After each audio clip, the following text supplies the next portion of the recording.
Ahoy, friends. It's me, Dave Landau. After a long night on stage, I like to kick back with a captain's hat and a fine cigar and watch the Dennis and Andy show. These guys are huge nerds, but they're the kind that you actually want to hang out with. Enjoy them. I do.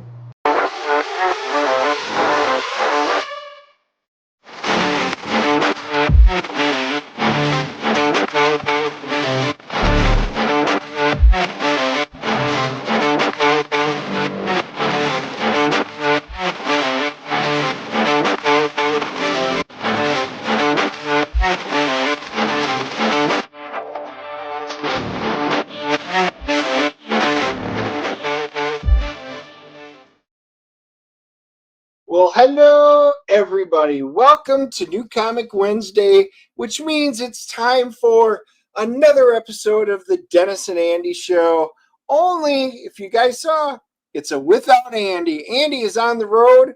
He is like eastbound and down, technically southbound. He's with the bandit traveling down for a great graduation. So safe travels to Andy. And, we decided that a group of us were going to get together today.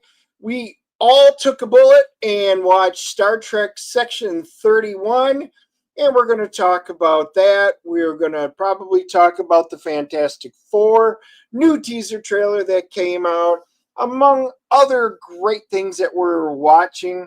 So without further ado, I will be bringing everybody in. Let's bring... there is Rich. Hey, Rich. Hey. Welcome. Thank you. Thank you. And you know what? Did you lose Joe? All I saw was a communicator. He's calling in a strip doctor. Yeah, he is. Yeah, he is. Oh, yeah. There's Joe Bernardo, everybody. Now, normally we'd be bringing on our fourth guest, Mr. Brian Blevins. If you saw from the clip, the only man I know that has a Magic the Gathering card about him. So I am a little jealous on that front.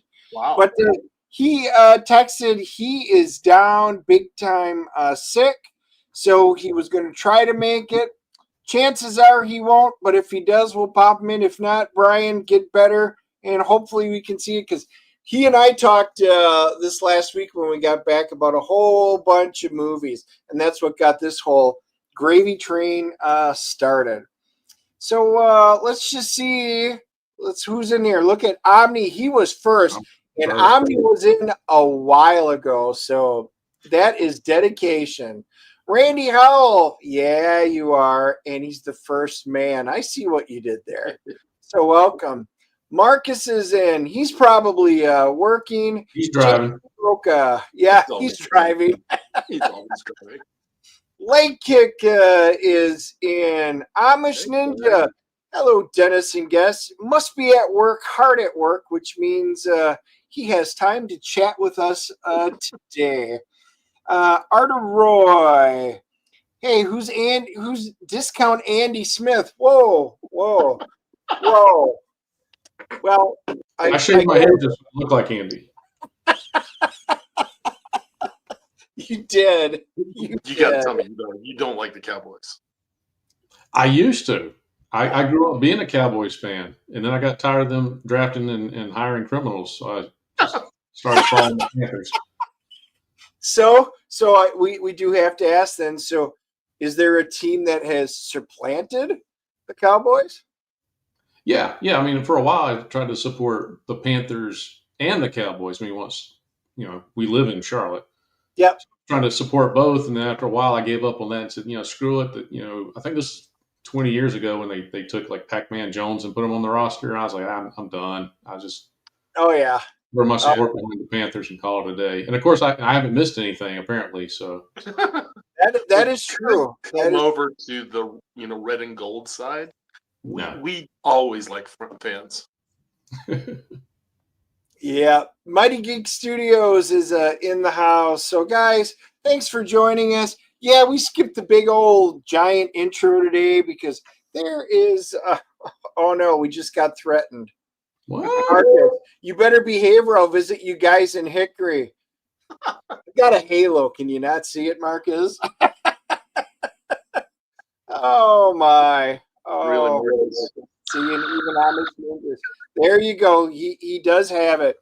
So, guys, you know what we're talking about today? Here, I'm gonna pull this up because I am going to show us one of the things that we are going to be chatting about today. There is the cast of Star Trek Section 31, the movie, the original ongoing series that became a mini series that became an hour and a half, or should say an hour and 35-minute movie that was probably about an hour and 15 minutes too long. But it is time to talk about this great masterpiece that all of us Trekkies have been dying for. So we'll just start off. Did you guys watch it? And let's start with you, Rich. As I told you beforehand backstage, I tried to watch it. You know, I went into it cold because, as I told you, I haven't been following Star Trek stuff. I haven't seen recent television shows. And so I was going into it very cold, and I got about an hour into it, and I gave up. I just said, I've seen enough. I don't care how it ends. Exactly. You don't care. Joe, you? Wow. Set it to stun. Set it to stun. There is an hour and 15 minutes I will never get back in. Yeah. And it unfortunately had to do with that. And it was, let's just say, if you've seen Guardians of the Galaxy, this is the poorest attempt I've ever seen at another franchise trying to do Guardians of the Galaxy. So this was my take on it, and see if you guys agree. And the reason I really wish Brian was here, he messaged me last week, and he goes, "Did you watch Section 31?" And I said, "Not yet. Basically, I have to bring myself to do it." And he goes, "Oh, you haven't? Wait till you see it. OMG." And I went, "Oh?" In their caps, OMG good, I responded, or OMG bad? Well, I got my answer. Yeah. So when it starts off, I will say this. My first thought on Star Trek 31 was they basically said, hey, a bunch of misfits. It's Guardians of the Galaxy. And hey, we're this super secret organization, which actually is cool in the Star Trek universe, but not here. But so we'll call it Grade B Mission Impossible. And we're just going to kind of mash the two together without any humor, thought process. And we're going to say, hey, there's some great characters. This will make a great show. That was what I took out of it. That's what they were going for. But I think you gave it too high of a grade. I would say grade F. Yeah, it's bad. Oh yeah, it. So my first thing, and Rich, you said it earlier. Well, you wanted to watch Star Trek. Yeah, I mean, I went into it cold, and let me ask you a question because you just made a mention about Section 31. Was that something already established in Star Trek lore through another Yes. movie? Okay, see, I didn't know that. Wasn't it established in Deep Space Nine? So okay, so there's Star Trek timeline and then our timeline of watching it. Deep Space Nine established it because Dr. Bashir wound up being recruited as part of it.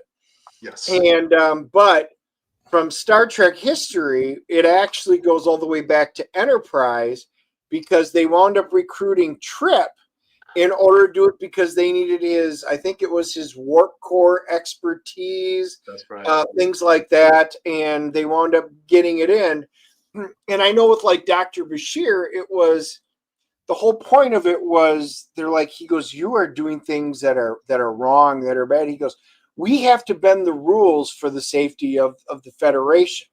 We bend the rules and do things so that you don't have to. You get to keep your moral compass and your moral integrity with it. Well, see, that's interesting because, I mean, for those of you who haven't seen it and for those of you who have, there's the graphic on the screen, the girl on the far right is supposed to be Starfleet. So if Yeah. it's a group that's supposed to be bending the rules and she's knowingly involved in it, throughout the movie she keeps talking about how they gotta, kind of stick to by the book, it seems like. And she's like, I'm Starfleet, I can't do this, or okay, well, why are you involved in this group who is there to, be a black ops, bend the rules kind of outfit? Right. And I would assume it'd be like sort of the best of the best you'd want to recruit. Half of them are buffoons. Yeah. Well, I here's was what. going to say, Joe, why don't we just kick it off? Let's start talking characters from left to right to make it easy Got it. for everybody. Okay, he talked about the girl on the very far right. On my right. Yeah, Rachel Garrett, by the way, for those of you that are not Trek fans, she is established from the Next Generation because she is the captain of the Enterprise C, the ambassador class that winds up coming through the time portal, and they have to send her back with Tasha Yar in order to give them a chance.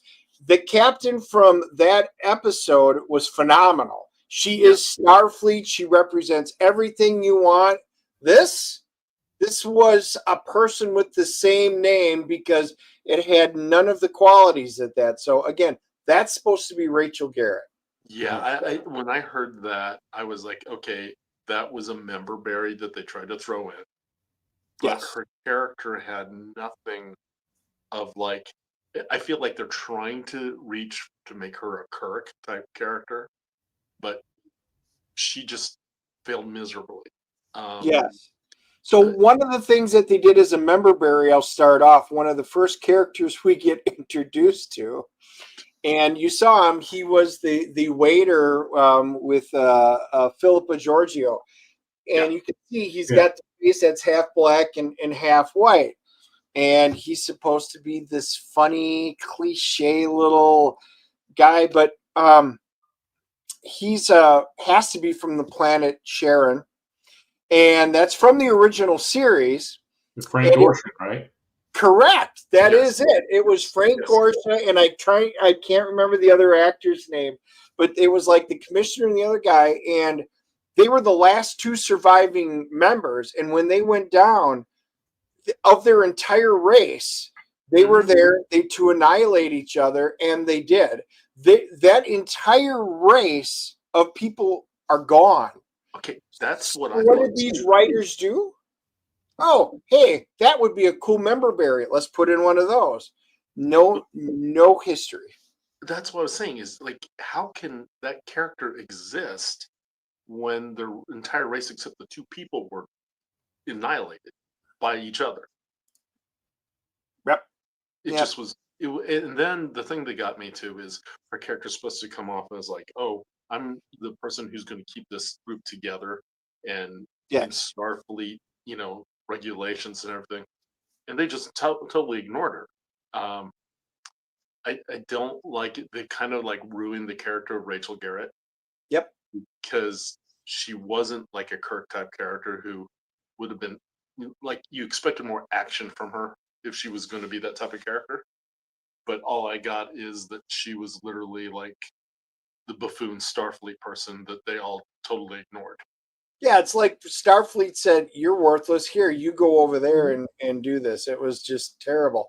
Amish Ninja, didn't we try to do a special operations team? Yeah. So I have role played Star Trek and Starfleet battles, and we, the role playing in Star Trek that they've done, there was some good and bad, but yes, we did try and do our version of like, before it was called Section 31, it was like Section 31. It was behind the scenes.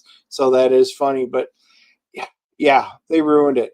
So the character on the left, I actually I can't remember his name right now. Alak Shahar, and he wound up being, I swear he's supposed to be like Buck Rogers, and he survived and was in animation, and suddenly here.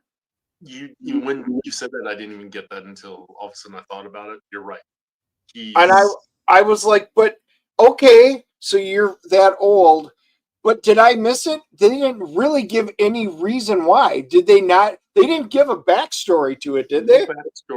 No backstory, but And this would have been while Rich was still watching. Well, he had Was- some long exposition about having come from the 20th century and was talking about, God, what He's the hell they basically call it? Con Buck Rogers. Yeah, something like that. But you said something about being modified. I don't know if it was like bionic stuff or somebody on Earth was fighting somebody else and they captured him and modified him, and then now he's 300 years in the future. Yeah. They threw in one of Khan's lower subordinates who made him basically one of them. Okay. And Yeah, it was because we always have to tie Kang Noonien Soon into everything in Star Trek. yeah. And so basically, like Dennis said, he was Buck Rogers Khan. Yeah. And he wanted to fight against the way that they were conquerors and everything, which they tried to use that. It was a poor execution of Buck Rogers. Yep. Second character is Zeph, and dude's got some kind of exoskeleton suit that he's in, which I do not remember seeing in anything of Star Trek before.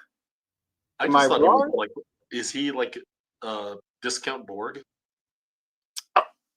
They didn't mention Borg. They Yeah, they didn't don't show discuss. anything Borg. It was just exoskeleton. Did you recognize him where he's from? No. What's he from? Do you remember the first Pacific Rim? Oh yeah. Oh. The guy who was the really doofus son of the real cool commander? Gotcha. That's him. So he's Okay. playing the same character, basically. Yeah, it's just a different doofus. Yeah, different idiot. Yeah. Yeah, Now- they just Yeah. all here's one thing I have to say before we go into each one of the Yeah. all the characters. They're all forgettable. Yes. Yes. Every single one of them. I mean, there's a Rich. We'll have forgotten as much as Rich watching. He didn't even finish it. Yeah. I couldn't tell you any of their names. Yeah. Sam Richardson, he plays Quasi, and he's a chameleon guy dealing with camel. And I was like, okay, but then if you're going to tell us what you can or can't do, let's see what you can do. Let's really have it being a cool part. And again, it was like, oh, okay. Another Riverberry from, guess what? Star Trek: The Undiscovered Country. He's a cameloid, just like what Kirk ran into on the Penal Planet. Yep. Hmm. Yep, exactly. And So then he was a shapeshifter, right? So I mean, I put around an hour into it. He changed shape one time that I remember. yeah. So it's Yeah. like it was almost, unless it came into really a big prominent role later in the plot. It had to be a budget issue. The only thing I can think of. It's a budget issue. Come Yeah. on. I mean, just that's the other thing. Is it me or did the show look like they were reusing sets again? Or they have to be reusing sets. They can't afford not to at this point because they can't be getting a budget. It looks like they went to Picard season 3 and the one planet where they were all at who were all illegal, the Metalis system. Yeah. And they just reused a bunch of those sets. Yes. Yes. Yeah. It was terrible. Next on deck, we've got the Delton. So they've only Star Trek the motion picture. We saw Ilia, and it's been set in canon that Deltons. So what do they have her do? They don't do anything really cool with her. She's sitting there blowing bubble gum in the shape of a heart. And then she gets disintegrated. That was the best part of her character. It's in. Yes. Spoiler alert for those of you who want to watch this. You won't. Yeah. her character, the best part of it is when she gets just vaporized. Yep. And it looked like from Star Trek, the Next Generation, that Veron T, whatever, that's what it reminded me of. I can't remember the character's name. He was from Warehouse 13. But, he had that really cool weapon that just killed, and it's painfully agonizing. And I'm like, oh, that's what that looks like, Member Berry. Of course, it would have to be. But then when she died, she should have been screaming because it's so agonizing. But, that requires acting. Okay, So I will say the Vulcan was the dumbest, least interesting character out of all of it. Fuzz. And that means, Rich, you didn't get to see all the inner workings of Fuzz. When you start out, this Vulcan is sitting in this bar and laughing his ass off. Yep. I'm like, okay, that doesn't raise red flags to anybody who knows anything, which would be everybody in the Star Trek universe. Yeah. Dude, it's just terrible. Okay. Yeah, So it made no sense. And do you, by the way, do you recognize the actor? No. Okay. Have you guys seen Jeepers Creepers? yeah, Wow. He's Derry from the first Jeepers Creepers. that's not Justin Long, is it? Yes, it is. That's Justin Long. No. Look it up. I am. I'm going to look it I up. thought he resembled him, but I thought he was way too young to be Justin Long. I like Justin Long. He's a good actor. I do too. Galaxy Quest. No, it's Sven Rygrok. Really? Yes. What that was him. When he was misinformation. You're banned. Well, it looked like him because when he was doing the laughing scene, this like incredible laughing scene, like and he's doing his thing. I'm like, is that Justin Long? Yeah, no, that's my Galaxy Quest boy. He's also from Barbarian. Okay, well, yeah, but no, this guy is. Let me just look him up. Sven Rygrok. Okay. That sounds like his alien name. Because Justin Long will get a pass from me because I thought that was him, and I was like, oh, this is unforgivable for him. Yeah, he's been in like one episode of this, one episode of that. So, yep, low budget. That's what it is. So that was another thing. Just just shoehorned in there. Like, well, if we throw a Vulcan in there with a guy with pointy ears, it'll be Star Trek. Well, the big twist with him is that it was like, oh, there's really a little miniaturized creature that controls everything, and he can put them on autopilot because the Vulcan's actually a mechanical creation like Data. Only it can be controlled by this ship, or he can go in through people's nostrils and get in there. Well, if the whole body, that's my question. Is it a real Vulcan who's being controlled by the alien? No. Okay, so it's a construct. It's a construct. Okay, then why make it a Vulcan? If you need to express emotions and go undercover and be an operative, why would you choose a Vulcan as your shell who's not supposed to show any emotions? Because member berries, how else are you going to recognize Star Trek? Which really brings us to the point. If you look at all of these characters and you think of Star Trek, don't think of any of them. There is nothing Star Trek about this entire show. The characters are two-dimensional, and when they die, you don't care. If they disappear, are they going to finish the mission? I don't care.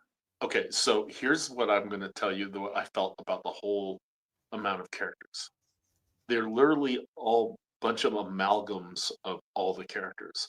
The one guy who's with the mechanical thing, he's in black armor, so he's a discount Borg. The one guy, he has to be part of the Khan area, so he's that kind of like Khan, but like you said, I never even thought of it until you said it. He's Buck Rogers. The one girl they gave you, she's Rachel Garrett, and then they try to make her like she's a young Kirk and she's bending the rules, but she's totally forgettable. The guy's a Vulcan, but he's a mixture of a nanite and Data and a Vulcan. But he's Data out of control, laughing and everything else. Yep. The one girl, she's a Deltan. Oh, so let's throw that in, and she's also almost like a counselor, so she's almost Diana Troy with a Deltan, and it's just like all the characters are forgettable. Yes. And Kino nails it. Member berries and lack of respect for the source material. Yep. That's because I'm telling you, there is no way the writers know the source material. They watched a few episodes, they saw something, they were giving a stack of pages and said, well, here, quick, look through this to see if you have there's a Sharon. Okay, we'll use one of those guys. Oh, we have to have a Vulcan. Everybody knows Vulcan. Yeah, they do not understand complexities. So the thing that made, to me, Star Trek so awesome is the original series started it. It was always about moral conundrums. That's what they would debate. Something happens, and Captain Kirk would be sitting there, or Captain Picard would be sitting there. Do we do this or that? Because there's moral implications no matter what it is. In so many of the episodes, the writers of current Star Trek do not understand current Star Trek at all. They do not know how to write moral conundrums, because when they start out, Filippo Giorgio and Michelle Yeoh is one of my favorite actresses in almost everything she does. I love her. It's the only reason I gave this a shot at all. But when she got on there and they've got her dressed up at this awful looking, not Star Trek looking configuration, her hair, and then she pokes through, instead of eating an olive, she's got an eyeball, and I'm like, that's not cool. That's just gross. And again, not Star Trek. You're trying to show, right? They had to make her feel so that she's from the Mirrorverse, and they're so much violent and everything else that she has to eat an eyeball to make her that so tough. Yes. Yeah. Amish Ninja. The only thing Star Trek is the name. It's true. They had to show her as being this tough. So eyeballs. Well, you have shown, we already know, if you know her from Discovery, which I unfortunately do, and she was the only potentially saving grace about that entire series. It was just garbage. And when she comes up out of there, she's got the... Wait. She's from Discovery? That's right. Is that in the same timeline?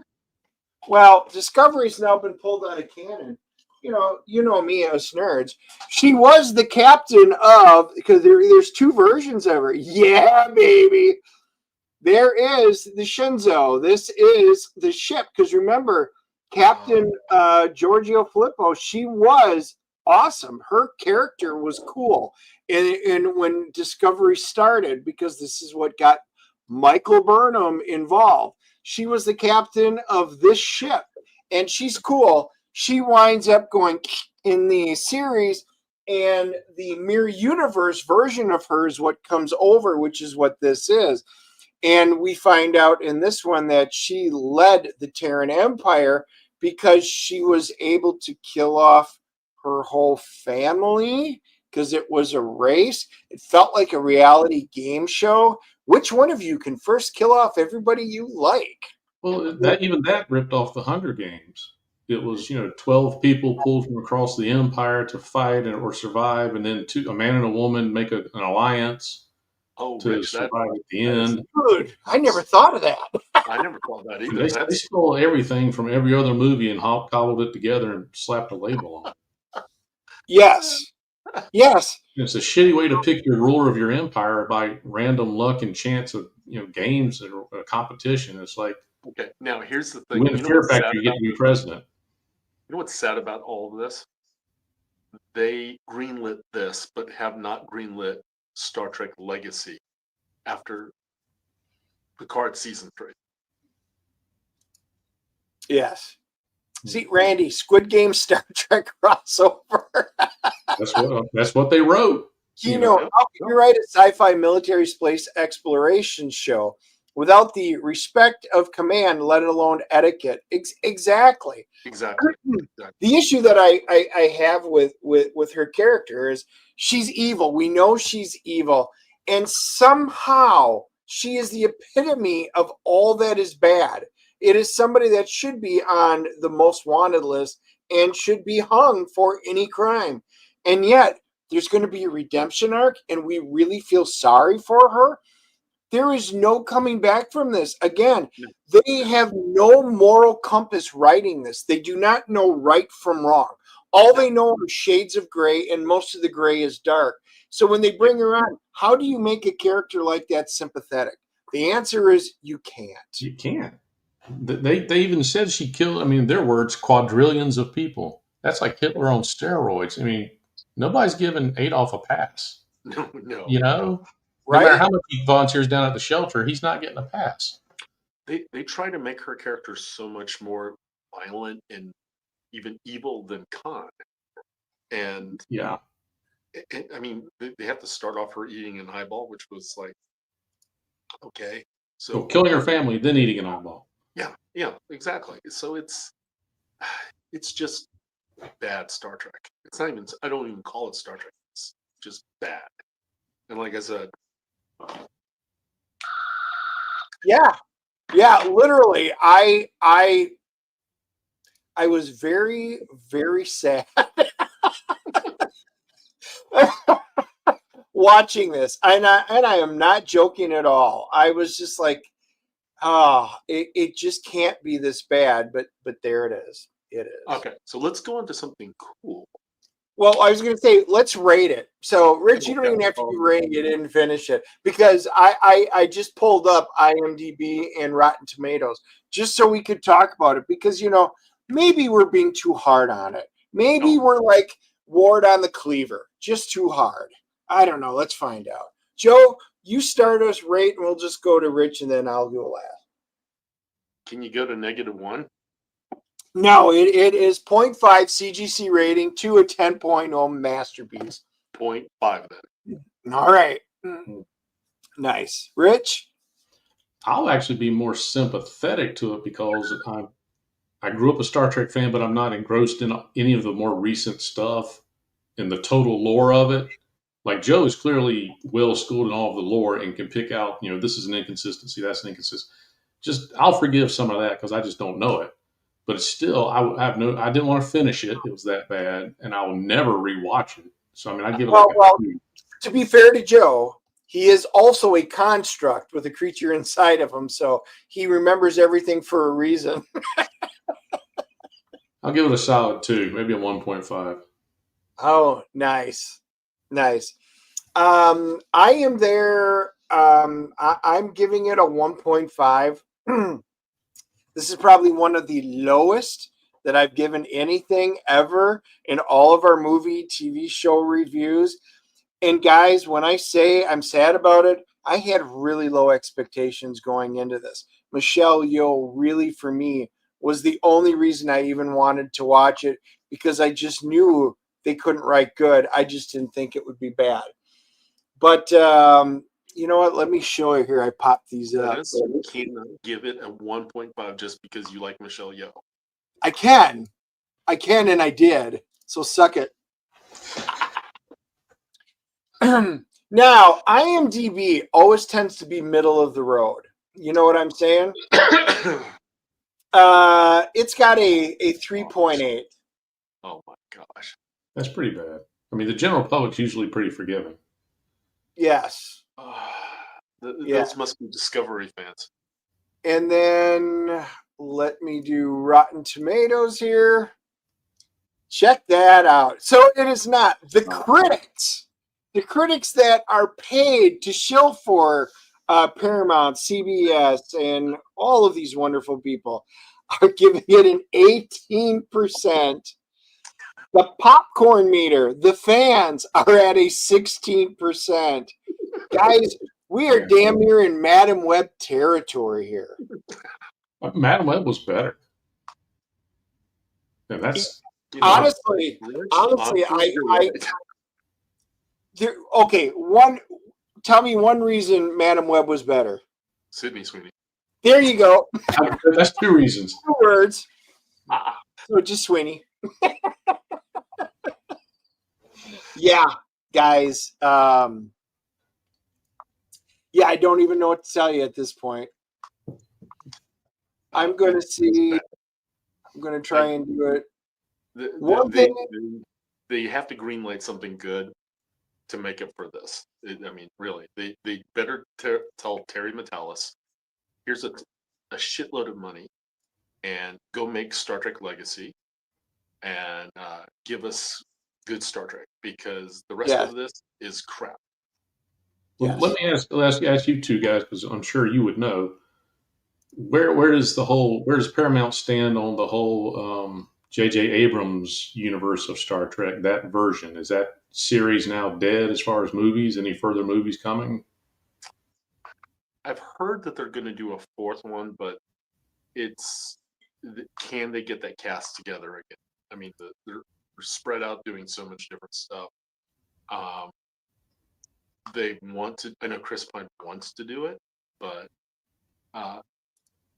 they're not sure if they want to do a rated R version, which a rated R version of Star Trek. I don't know. I mean, it could be really bad. So hopefully they just leave it as is, and let J.J. Abrams go do more bad Star Wars. Look at that. Rich speaks truth. Duck even says truth. Look at that. Yes, look at that. From an Academy Award to Section 31, what a downfall. Hey, she got paid. Don't get me wrong. That has to be the only reason. And don't. Michelle Yeoh is a very well-versed actress. She can do a lot. Started out in, I think it was ballet. She can do so many things. Crouching Tiger, Hidden Dragons, my favorite movie with her. So many good things. But she can't do everything, because you still have to be given something to work with. She was given nothing, you can tell. 2-dimensional crap characters. So, guys, enough sadness. Let us talk about, and everybody out there, and we can't play the trailer. So if you're one of the 3 people that haven't seen the trailer yet, quick, go watch it. But you guys had tried asking me off the screen what I thought of the trailer. This is the perfect time. So, Joe, why don't you kick us off on this one? Okay. So when that came on, there's been so much bad Marvel that I was like, oh, no, not another thing. Then I watched it. And at first, when I saw Herbie, I was like, oh, oh, no. And then it just kept going. And I was like, oh my gosh, the stylization of this movie, the trailer gives you this, like, you get this really cool 60s hopeful going to the moon feeling. And then Ben Grimm just looks so much like the Thing. We'll talk about the other elephant in the room after I finish this, but he looks like the Thing. Vanessa Kirby, she's not the most beautiful Sue Storm, but she nailed it. I'm not sure yet with Pedro Pascal. That shot where Johnny flies into space is just like, I was like, oh my gosh, that is just amazing looking. Then I get to the part where I went, holy crap. When I see the shadow of Galactus, and Galactus shows up and you see the back of his head, it was like, oh my gosh, it's Galactus. We finally get Galactus on screen. And then just the way the whole trailer looked, it was like, I'm excited for a Marvel movie again. I literally text everybody, posted it, said, gotta watch this. My son calls me up and instantly says, Dad, that looks amazing. He loves the cinematography of it.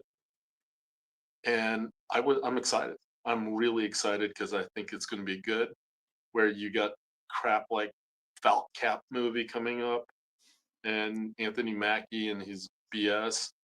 Yeah, we got tickets. Andy and I are seeing it on the You can take the 13th. bullet for me, buddy. I am. I think we're the only ones that I know out of just about everybody that is going to go see it. So we will take the bullet because, I told them we have to review even bad movies. And this one I even said, nope, hard pass. And he reminded me, those were your words. And I'm like, they were. But Well, you're gonna have to take that ball from me but I am excited because it's 1 week after Superman, which I'm hopeful for and excited for. And I saw this and I'm just like, yeah. Now I'm gonna let you guys say it, and then let's talk about the one elephant in the room that it seems like everybody's talking. all right, your turn, Rich. I watched the trailer. I think it was yesterday. I like as Joe mentioned, the design of it. I like the fact that it does appear to be set 5 decades ago, 6 decades ago, and so I'm curious about how they will eventually tie it into the rest of the MCU. But I'm looking forward to a movie that's not tied to the rest of the MCU. I'm sick of every character having to have Stark technology in their costume, and vibranium being this miraculous magic material that can do anything in the world, and it's a crutch for the plot devices. It's like, oh, well, how'd you fix that? I use vibranium. How'd you build that? I used vibranium. Yep. So I like the way it looks. When I saw Herbie, I was a little confused and worried too. But it's all in what you do with it. If you go mimicking the old cartoon, sure, it would probably suck, but that doesn't mean they're going to go that direction. And I'm in the same boat with Pascal. I don't get the appeal of the guy. The only thing I've seen him in that I remember thinking, okay, that was pretty good, was the movie he made with Nick Cage. The Unbearable Weight of Massive Talent. Yeah. That movie was good, but it wasn't good because of him. Nick Cage had a really good performance in it. Yes. And he was passable. He did his job. He was an actor and he pulled it off. The Last of Us, if you haven't seen it, is really good too. What's that? The series on Max called The Last of Us. It's I really watched good. the first episode and couldn't get any further into it. You have to He just, get past it's just, some people, you like or you don't like, and he just doesn't do anything for me. I wish they had cast the dude that they cast as the Thing, made him Mr. Fantastic. I think had he grown his hair out a little bit, he could have easily played that role, and he's a good actor. I've seen him in stuff that I was like, oh, I like that guy as an actor. I still would have been there with John Krasinski and what's his wife's name? Emily Blunt. Yeah. That would be great. That would have been, to me, the perfect Mr. and Mrs. Fantastic. So yeah. I watched it, and I'm very mixed on it. The highlights. I agree with both of you on this. I love the aesthetic. The 60s, it was the optimistic 60s mixed with George Jetson, the Jetsons. That's what I took away. I liked it. And I liked Herbie because, it's old technology, and having like the old $6 million man reel to reels back from that, that was the technology. That's what they would have put in there. I could see that. And I went, you know what? I like that. That's a good aesthetic start. Herbie, I'm not sold on her. Well, I like the aesthetics. Okay, that's good. Now we'll get into the characters. To the left, the Thing, I think he looks great. I know some people don't like him. I have no problems with the way he looked in this trailer. And I was all down with Ben Grimm until he spoke, and I went, what? What? No, that's not Ben Grimm's voice. I don't think they altered his voice at all to make it, excuse the pun, gravelly. You'd think it'd have a rough edge to it or something. He sounds just like the actor. See, I always say that the thing with literally the thing with the Thing is his name gives you his character, Ben Grimm. He should have like a gruff, grim voice. And that was the thing about the only thing I didn't like about the trailer is that his voice doesn't match. I mean, the guy who played the Thing in the movies with Jessica Alba and um, Chris Evans, Chickless. Michael yeah, Chiklis. he had that voice. So it was the only thing I thought about him because his voice didn't match what you look at the character and you expect something deeper and like rougher. Right. Yeah. Marcus said, I heard Pascal was the only actor they could get. True. They called me and I turned it down. Amish Ninja said the Thing doesn't wear a costume. Now, I would agree. I think there were times that they did. He wore it once in a while. I don't mind it in this because in the 60s, it's that look. They've got the 60s Yeah. vibe for their costumes.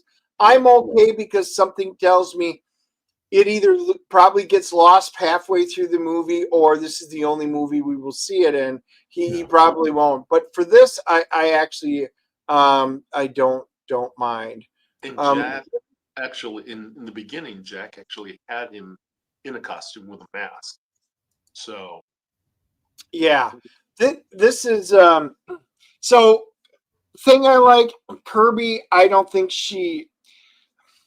Sue Storm is supposed to be like the beauty of the Marvel universe. They call it the first lady for a reason, and she is. I'm not saying that Kirby isn't pretty or anything, but she just doesn't have that gotcha oomph feeling that's just going to draw you in, like Sydney Sweeney would. I'm just saying there are something to it. Pedro, I do like him as an actor. I do in a lot of things he does. As Mr. Fantastic, I can't get past of the mustache because Reed Richards has either got full beard because he doesn't care, or he just shaves his whole face because he doesn't care. He doesn't worry about growing a stash and trimming it. I don't get that. And Johnny Storm. Okay, well, we saw him flame on, but there was nothing else. I need to hear something. He could look the part, but we got nothing from the trailer on him, which was disappointing. I will tell you though, the flame aesthetics that they showed on him looks so much better. I compared it to the Chris Evans from Deadpool, and his flames look so like I said, the cinematography on this is just out of this world, but the flames that came on him look fantastic. Yeah. I'm gonna give Pedro because I think he's a good actor. I'm gonna give him a pass until I see the movie or see more because he could be really good. The Galactus part was exciting when you see the shadow and it's just overlooming the city. I'm like, oh, if it turns into a mist again, I'm throwing something through my TV when I didn't want to break another TV. So I didn't. However, when they actually got to see the helmet then overlooking the Statue of Liberty, I'm like, oh, goosebumps, absolute goosebumps for me on that part. But we didn't see the Silver Surfer.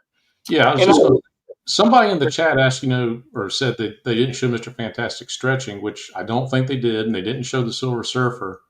And I'm wondering if Mr. Fantastic will only be like a super smart guy, and they're scared that the stretching is goofy or something. They're not even going to do it. I think they're holding off to show that because everybody has seen, Straczynski do it. They've seen the other guy do it, and so I think they're gonna because, like I said, when I saw the flames and I thought how good it looked, I think they're gonna surprise everybody. Like this is how good this is gonna look. Galactus looked really good, but thank goodness they didn't have Sheath Surfer in it because that would ruin the first trailer. I know that they're trying to say that it's an alternate universe and that she's probably Shambhala, and that they're going to get to the real Surfer when they get to the MCU. But I just that would have ruined it. And now the thing that I've heard that people complain about is two things besides Thing's voice. Saying the Thing isn't tall enough. Well, I actually saw that John Byrne, when he did his run, the thing is as tall as he is in the picture, where you see them all four together. That's how tall he is. So they're dead on the size because he's more like a power lifter. He's wide and he's thick and he's powerful. So they said that, and then they said Galactus wasn't big enough, and I'm like, wait a second. He looks pretty damn big. He's pretty damn big. He's overlooking the Statue of Liberty. Yeah. Yeah, and it looks small. And yeah, I'm like, what are they saying that he's not big enough? I'm like, he's enormous, and I'm kind of glad because he's about the size of the Celestials. And I thought, like I said, I thought they did a fantastic job on almost everything. I'm willing to give everything a pass. I'm excited about it. It's the first time in like 4 years, 5 years that I'm excited about a Marvel project. Yeah. Marcus says, why are we complaining about a naked chick as the Silver Surfer? So, for those of you that don't know, that is Julia Garner, and she is going to be our Silver Surfer. Now, hashtag not my Silver Surfer, but I am a huge Silver Surfer fan. Norrin Rad. I'm still missing a couple of issues from the first run to finish off my collection. But one day I will get there. I will just say I love her as an actress. She's For those who haven't seen the Ozark, she, in her interaction with Jason Bateman, made that show. She is fantastic. She wasn't bad for what she was just given in Wolfman. We just saw her in that. And she is a great actress. So I am not putting shade on it for her, but she's great. She was in, Apartment 7A, the Rosemary's Baby prequel.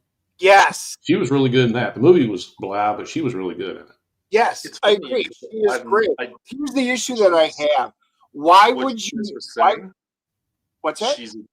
I said it's funny because what you guys were saying is a lot of those movies I've seen, but I don't remember her though. That's the weird thing. Really?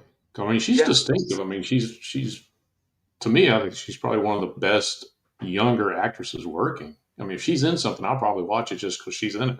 Yes, I agree. And she doesn't have. It's not like the Sydney Sweeney sex appeal, but she has that charisma, that chutzpah about her that I just want to see what she does with different accents, different roles. I think she can do just about anything. The issue that I have with as Silver Surfer, there's alternate timelines and there's all blah blah blah, but you are resetting this Fantastic Four back in the 60s, assuming this is some kind of a prequel, or you're bringing her forward. When did Silver Surfer hook up with the Fantastic Four in Galactus? I think it's Fantastic Four like 48.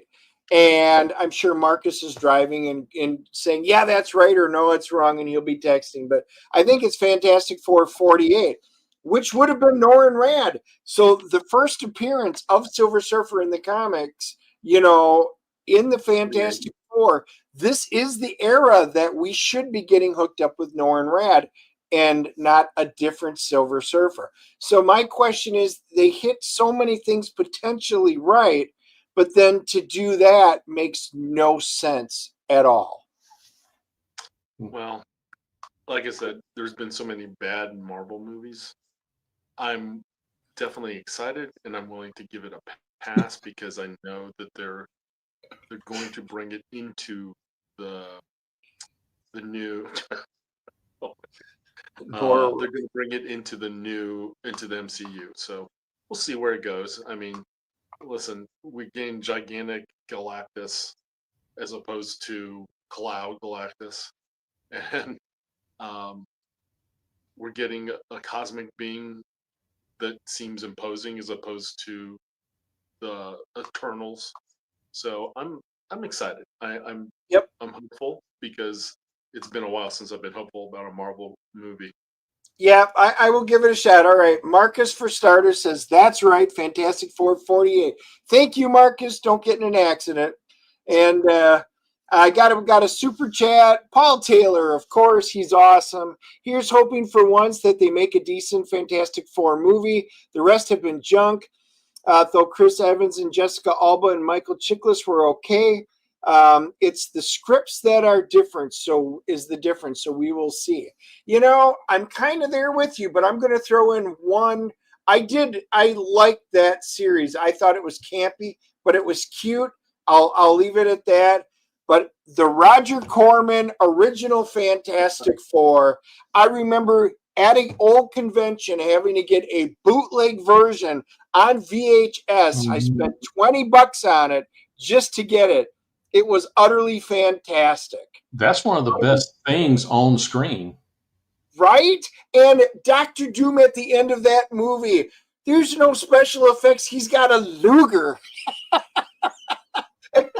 That was it. And I still love that version of the Fantastic Four, which is the saddest thing to say to me. Okay, now did you hear the thing that they've been talking about? Dr. Doom may make an appearance at the end of this. And the cool thing is Dr. Doom is not only going to have like armor powers, he's going to have magic.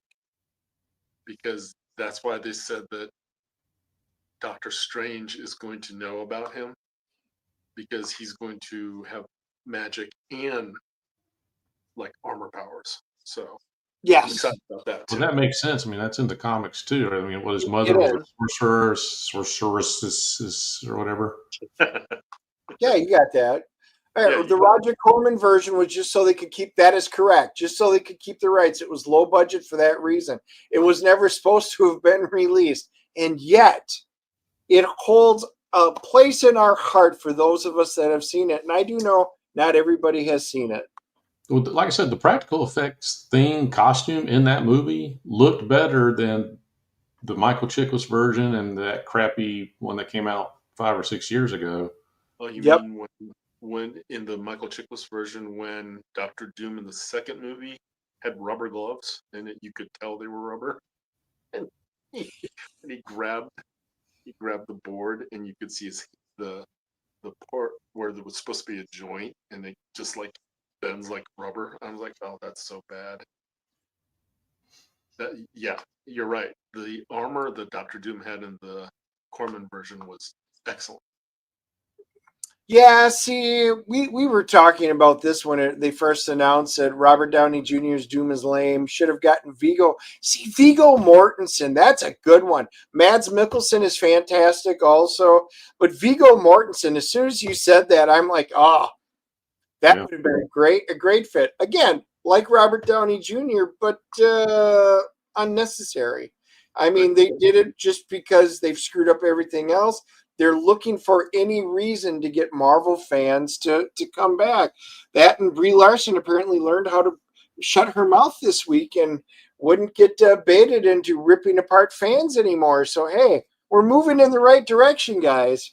Do you know who I think could have played Dr. Doom? He's a little young, but I think he would have been really good. Is Ben Barnes, who played Prince Caspian. And if you ever see the series on Netflix, Shadow and Bone, he's really good. Okay, haven't seen it. Yeah, that's it. If you haven't caught that one, catch that one. That's really good. Alexander Skarsgård. He's tall. He's really big. He's a tall drink of water. Yeah, he's tall. Haven't seen Viggo since Lord of the Rings. Hidalgo is about the only thing I can think of. That was before Lord of the Rings, I think. Oh, was that before? I think so. No, that's an old movie. That was after. You know why he did that movie? He likes horses. The horses that he got from Lord of the Rings, he wanted to do a movie on the horses, and he did Hidalgo because of that movie, because of the Lord of the Rings. Oh. Okay, good to know. Randy, 150 days to the Fantastic Four premiere. Lots of time for new trailers. That is true. Not only that, there was lots of time for them to go in and give Ben Grimm a real voice. So, Yes. you know, if they're smart, they are going to listen to the fans this time and actually go back and make some changes that are beneficial to the final product. I don't think we're going to get our Silver Surfer, but we'll see what else that we get. Well, I think Feige's learned from the last couple that he has to listen to fans, because that's what they did in the first 10 years of the MCU. They knew what the fans wanted, and then they went on to their whole DEI kick, which ruined it all. But I think they're going to do well, because when you go through and you see a movie like Spider-Man: No Way Home, you see Deadpool, and then you compare that to Eternals. Oh yeah, it just you see where they're off, and one, the fans want, and then two, the fans didn't want, and it does horribly. I mean, you can't go through, if you want to make money, and not listen to your audience. That's right. And Randy's got the burger. Can we CGI out Pedro's porn stash? Right? That is so awesome. And Irish Ninja agenda casting. Yeah, I was just thinking of that. Paul just said it. Like Cavill's for the Justice League. That looked terrible because they took out his mustache. And yeah. Well, guys, I got to go. What? Yeah, I gotta go. Yep. All right. Good right, seeing you, Joe. We'll kick off the rest of the stuff here. Take care. It was good talking to you, and we'll chat with you later this week, I'm sure. Yep. Catch you later, bro. Well, I was just going to say, so we'll just say Hunger Games again. What's that? It's just like the Hunger Games again. Now it's just me and you. Yep. Let's eat the berries. Eat the berries. That's right. Or the poisonous mushrooms. That's all good. That's all good. No, Joe is awesome. He's at work, so I know he was hard at work. I can tell. So for him to join, I am good with that. We were talking. We'll just wrap it up with a few things that we started watching. Joe, since I didn't get to mention it to him on stream, actually, Rich and I, Night Agent, neither one of us saw the first season, and we were both told to watch it. So I started watching it, and Rich is now, I guess. Yep. So we've got. Yeah, just like 3 days ago, we started watching it with the first season. I guess the second season just premiered, but we had never seen the first part. Yep. I mean, so far, I like it.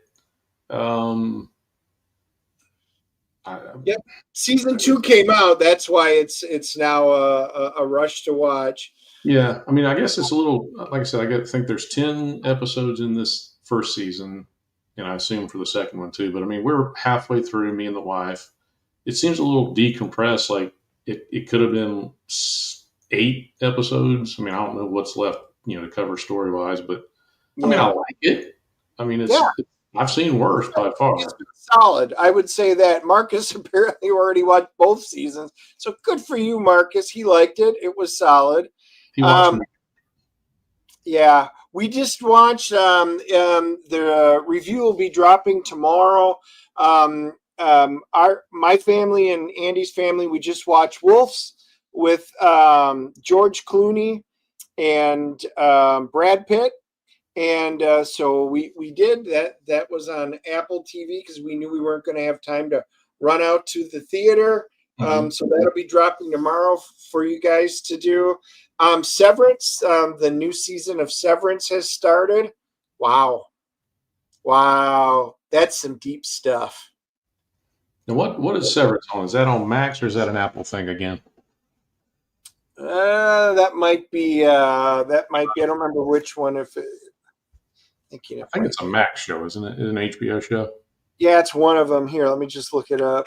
So that's the problem. Is so many different streaming things. Yeah, it's Apple TV. Okay. Yeah. See, I can't remember what's on what. Dennis, did you check out Landman? Do you have the Paramount? Oh, Landman was phenomenal. Andy and we were trying to get together to do a review of it. Yes, Yeah, I will just tell you all right now, Landman's fantastic. yeah. I mean, that's Taylor Sheridan. Puts out like a show a week now, but and Yellowstone kind of jumped the shark there at the end, probably because of the issues with Kevin Costner. They had to wrap things up kind of in a hurry, but Landman is solid. I mean, that's a highly enjoyable show. And if you've ever seen anybody watching who's ever seen anything with Billy Bob Thornton and you liked it, then you'll eat this up because he's chewing it up through this whole series. He is killing it. Yes. And Allie Larder plays his ex-wife, and she's phenomenal. Can't remember the actress's name that plays his daughter.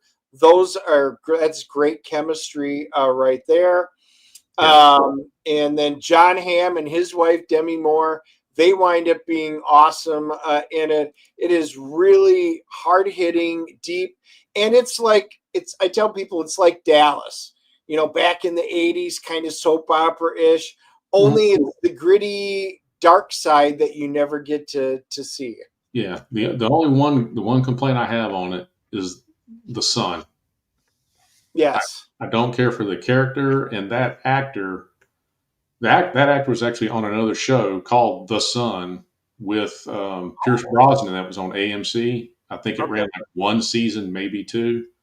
And I tried watching that show and I gave up after 5 or 6 episodes because I couldn't stand watching that kid on the screen.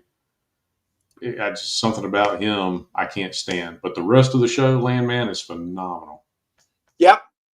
Absolutely loved it. I think it was a great finale. So that would be a must watch for everybody. In terms of TV shows, we just started watching Abbott Elementary. My daughter's a teacher.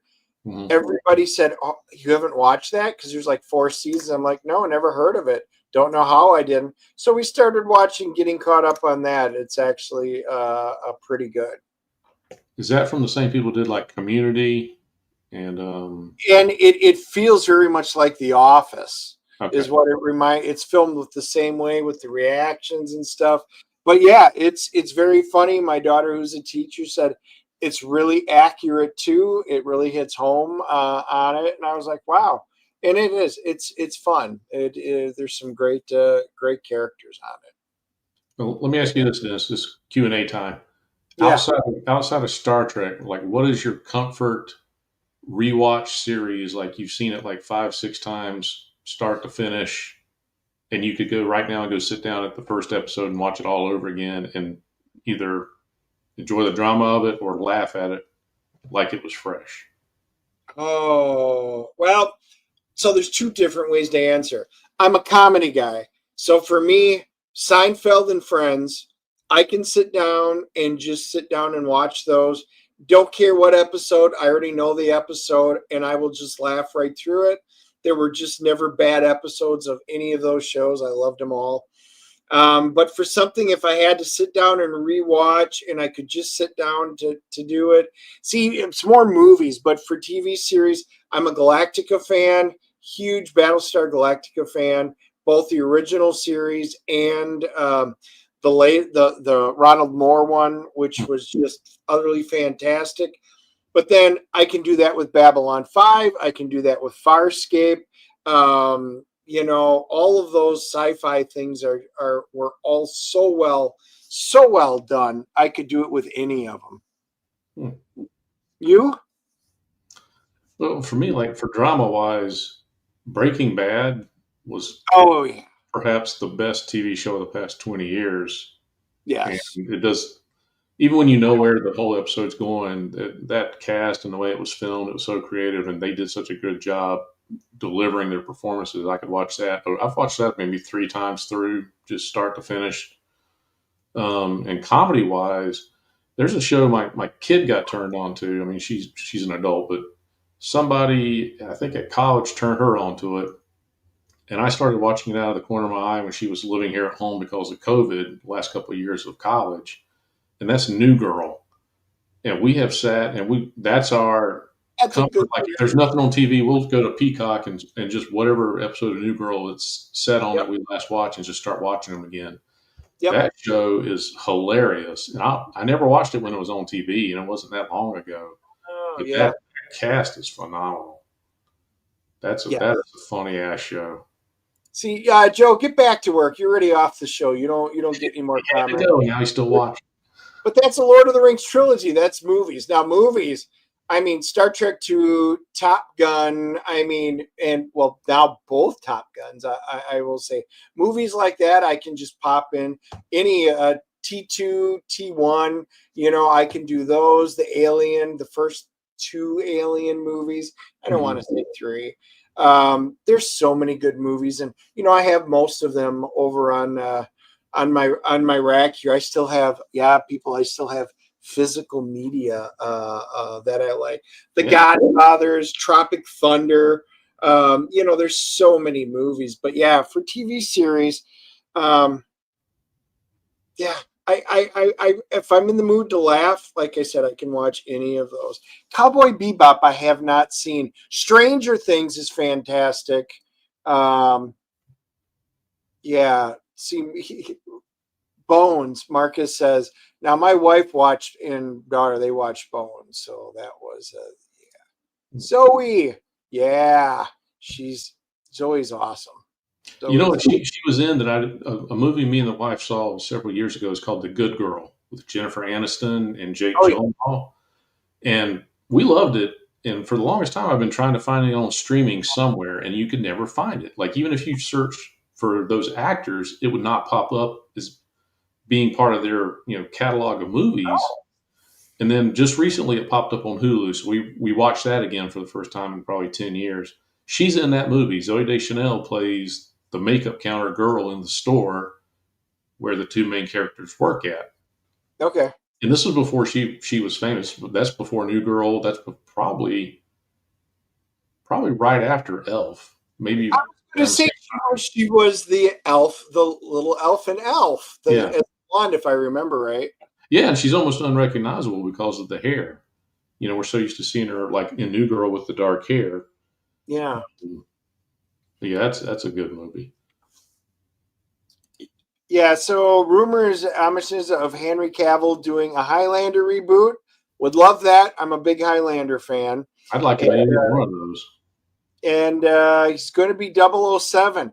I would be down for that. I really would be down. And I know some people have poo-pooed it, but he's gotten the shaft on so much. I actually think he would pull it off, and it would be good as long as he's more of the grounded Daniel Craig version of him versus the superhero one like Roger Moore with all the greatest gadgets and actually went off into space in the space shuttle and stuff. I think they got past that. I think they realized when they kind of reset the clock with the Daniel Craig version that it was the better way to go. Because, the later Roger Moore ones had just gotten ridiculous with the devices and the, it was Dr. Evil level with sharks with laser beams kind of shit. That's right. It was over the top. Thank you, Randy, for $1 billion. So, guys, as we wrap things up here, Randy's popping links. He did say for everybody who's watching on X, he's dropping the links in the X chat. So, thank you very much. Sign up for the defense. Why don't you just tell a little bit about what's going on with the defense? Well, the defense is yet another book I've worked with Keith Champagne over at New Pain Productions. And the defense is kind of like LA Law, but with supervillains. So, if Dr. Doom, or if you're a supervillain and you got enough money to have a secret lair and all this high-tech weaponry and hire henchmen, and you got pinched, you wouldn't get a public defender. You'd hire the very best defense lawyers. So the defense is about a guy who defends supervillains in the court of law. And the backstory on him is, besides being a lawyer, he also happens to be the son of the arch nemesis bad guy of that comic book universe. So his dad is the big baddie of that comic book universe, and he also helps defend other bad guys. And he finds himself sort of in the the start. I mean, I've only seen the first issue. The start of a conspiracy involving all the bad guys and villains in the universe. Okay. Very cool. Very cool. I love it. I love to hear that stuff when you guys are getting at it. And I know a bunch of the guys watching this picked up Punch. So that Thank was you. pretty awesome. And guys, update on Kor-Drath. We have been chugging along now, and we are closing in on that $60,000 stretch goal. And things have been going well. We are getting ready. The proofs are done. We are getting ready to be able to put things through the printer. Is it next Wednesday, the 13th, 12th, something like that? Whatever that next Wednesday is, we are going to be closing it out. So we will be wrapping it up. So we are literally $657 away from you guys being able to get it. You know, even if you have to buy us a beer, maybe hop in on a module. So much good stuff. We've really been finishing it up. I got to see the finished product, the print of it, or I should say the digital print of it, and it's a great read with all the changes and stuff. But I just wanted to show that. And this is the print right here that you guys are going to be able to snag. And in case you're wondering, here I'm gonna do this quick because I'm going to show you guys what came in. So for those of you who haven't seen, we got the Adriana card in. So that looks awesome. The Vordum, these turned out great for those of you that got all the ones from the first campaign. Nice. Yeah, they turned out awesome. There is the Dan Lawless, Bart Sears, awesome print. This is why I hope we will hit 60,000. I have faith in you guys. This is what it's going to look like. Turned out absolutely fantastic. Colors on that are phenomenal. Yeah, well, that is Dan Lawless right there over Bart. The module, I got the prototype, the proof of it, and I even included on this one the Dragon Spear. It's a player one, so it doesn't have all the secret doors. So I'm trying to add something new for the DMs and stuff in it. But you can see the artwork, the layout, all in the D&D 5th edition. That is awesome. We did get our 2-inch characters in. So we got that shipment. It's it'll get bleached out, but we got those in. And hopefully, I think this weekend we are getting the 3 and 5-inch ones in. And then today, look what arrived. The new Adriana shirts arrived. So it's got sleeves on it. What's that? It's got sleeves on it. For now. That's why I'm not wearing it, notice. Yeah. Yeah, it won't be long, and I will remove those sleeves. They are in the to-do pile. My wife's like, really? More work already? I'm like, yeah. Pardon me. But yeah. That game module, you should probably play that live online.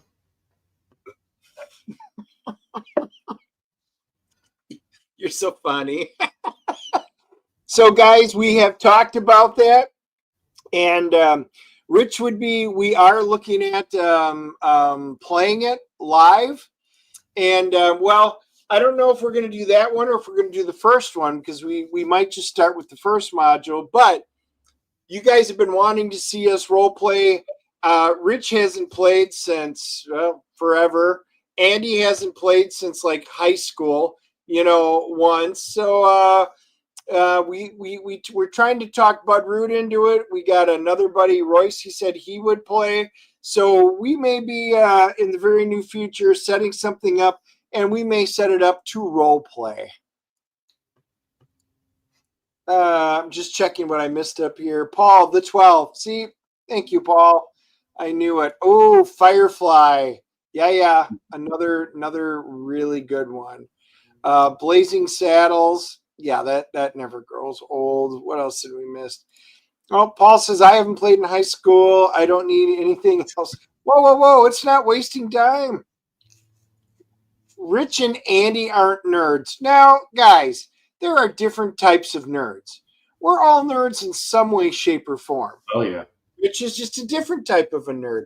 Andy's a different type of nerd. Matter of fact, he and Fraga, when they were over at a house from last weekend, you start talking art, and I know you would join in on it. It's all art. What pencil are you using for this? What? It's just a different type of nerd. Andy doesn't get into the sci-fi stuff. He's not into role playing, that kind of stuff. But he's got his own nerdy things that everybody likes, just like you do. Everybody in this chat probably has nerdy things that they really enjoy. If they're watching this, I'm guaranteed they got something. That's right, because we only talk nerd stuff and occasionally some NFL when the season mattered at the beginning. Now it doesn't matter because it's Kansas City and crap, so I'm out. Yeah, see you on there. So anyway, guys, that's it. Go check both campaigns. Make sure yours is first set up for a sign up. Yeah. I think it launches next week on the 11th, I believe. So next Tuesday. It should go live probably in the evening, but I'm not sure. But yeah, you can sign up for the notification and early sign up, whatever it's called on Kickstarter. Yeah. Oh, awesome. All right, guys. I guess that'll be it. So anybody, go check everything out. Wish Andy a safe trip. Yeah, I appreciate you having me on, Dennis. Yep, you bet. Anytime. And we will, if you want to hang back, we can chat afterwards. But in the meantime, guys, later. Thanks.